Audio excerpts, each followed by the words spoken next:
कहानी शुरू होती है और हमें पता चलता है कि इजिप्ट के पिरामिड्स पे काफी सदियों से एक कर्स मौजूद होता है। तो जो भी इंसान इन मकबरों को छेड़ा करता था उसका अंजाम अच्छा नहीं होता था और वो हमेशा से इस कर्स का शिकार हो जाता था। इसीलिए बहुत से साइंटिस्ट, रिसर्चर्स और आर्कियोलॉजिस्ट इन पिरामिड से दूर ही रहा करते हैं। बेसिकली आर्कियोलॉजिस्ट उनको कहा जाता है जो पुरानी इमारतें, खंडर पे रिसर्च किया करते हैं। लेकिन बहुत से सालों के बाद आर्कियोलॉजिस्ट को नासा की मदद से एक ऐसी पिरामिड का पता चलता है जो जमीन के अंदर हजारों मीटर था। यानी कि जमीन के अंदर इस पिरामिड ने अपनी ही एक दुनिया बनाई होती है। और इस पिरामिड की अजीब बात यह थी कि ये पुराने होने के साथ साथ अपनी शेप के लिहाज से भी मुनफरिद था। यानी कि बाकी पिरामिड तो 4 साइडेड हुआ करते थे, लेकिन इस पिरामिड्स की सिर्फ 3 साइडें थी। इस डिस्कवरी से लोगों को आइडिया होने लग जाता है और वो इस पिरामिड को जानने की ख्वाहिश रखते हैं। लेकिन इजिप्ट में रहने वाले लोग इन पिरामिड्स पे रिसर्च होना नहीं देख सकते क्योंकि वो इस कर्ज पर बिलीव रखते हैं। वो यकीन रखते हैं कि अगर इन पिरामिड्स को छेड़ा गया या इनमें दाखिल हुआ गया तो एक खतरनाक किस्म का कर्ज आ सकता है। कर्ज से मुराद कोई नागहानी आफत और जिसको इंसान नहीं रोक पाएगा। और इसी चीज को रोकने के लिए इजिप्ट में रहने वाले लोग प्रोटेस्ट करते हैं, सड़कों पर निकल आते हैं ताकि इन पिरामिड्स को ना छेड़ा जाए। लेकिन आर्कियोलॉजिस्ट की टीम साइंस पर बिलीव रखती है और वो अपनी गवर्नमेंट से इस चीज की इजाजत ले लेती है। और बिलाखिर इजाजत मिलने के बाद वो लोग पिरामिड के पास खुदाई शुरू कर देते हैं। बेसिकली इस आर्कियोलॉजिस्ट टीम में 5 मेंबर होते हैं और इस टीम को लीड करने वाले का नाम डॉक्टर माइल्स है। डॉक्टर माइल्स के अलावा उनकी बेटी नोरा भी इस टीम में होती है और बहुत से दूसरे मेंबर्स भी। ये पूरी टीम बहुत एक्साइटेड होती है और इनके पास एडवांस इक्विपमेंट्स भी मौजूद होते हैं। जमीन के अलावा इनके पास सैटेलाइट सपोर्ट भी अवेलेबल होती है जो कि नासा प्रोवाइड कर रहा होता है। अब खुदाई हो रही होती है, डिगिंग जारी रखते हैं। जब एक वर्कर खुदाई कर रहा होता है तो एकदम से उस पिरामिड के अंदर से एक गैस निकलती है जो कि जहरीली होती है। ये गैस वर्कर के मुंह पे और जिस्म पर आ जाती है जिसकी वजह से उस वर्कर की जान चली जाती है। इस वर्कर की मौत से बाकी वर्कर्स भी डर जाते हैं क्योंकि उन्होंने इस कर्ज के बारे में सुना होता है और वो इस कर्ज पर और भी यकीन करने लगते हैं कि हमें इन पिरामिड से दूर रहना चाहिए। लेकिन डॉक्टर माइल्स,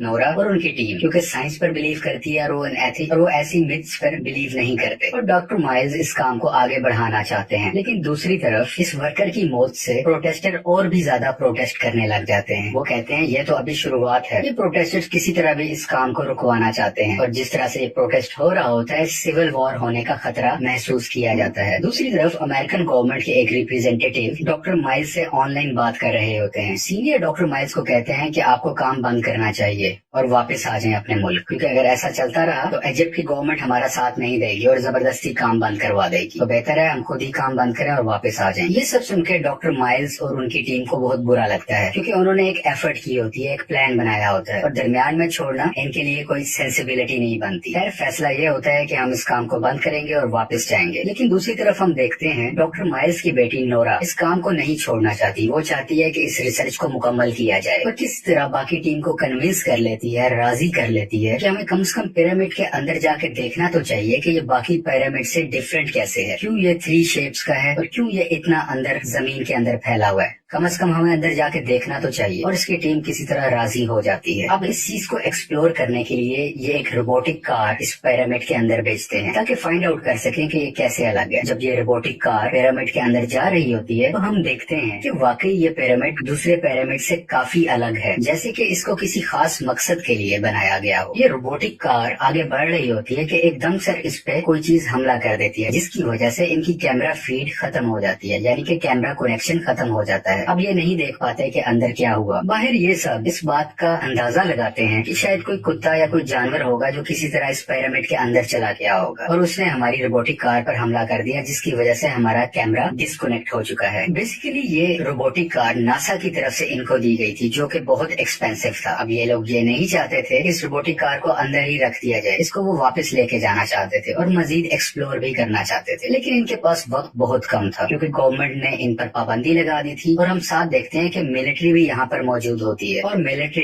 इन साइंटिस्ट पर पहरा दे रही होती है, यानी कि नजर बना के रखी होती है कि ये कुछ उल्टा सीधा काम ना करें और वापस चले जाएं। लेकिन ये सब प्लान करते हैं कि मिलिट्री से छुपकर हम उस पिरामिड के अंदर दाखिल होंगे और अपनी रोबोटिक कार को वापस लेकर आएंगे। ये सब अंदर जाने की तैयारी करते हैं। अब ये अंदर जाने की तैयारी करते हैं जिसका मतलब है कि अगर इनके साथ कुछ हुआ तो बाहर मौजूद किसी शख्स को पता नहीं चलेगा कि ये लोग कहाँ गए। अंदर जाने से पहले ये एक बारीक वायर को एक स्टिक के साथ बांध देते हैं और अपने साथ इस वायर को लेके जाते हैं। बेसिकली इनका मकसद होता है कि वापसी पर आते हुए हम रास्ता भूल ना जाएं और इस वायर के जरिए हमें वापसी का रास्ता आसानी से मिल सके। अब ये सब अंदर दाखिल हो जाते हैं।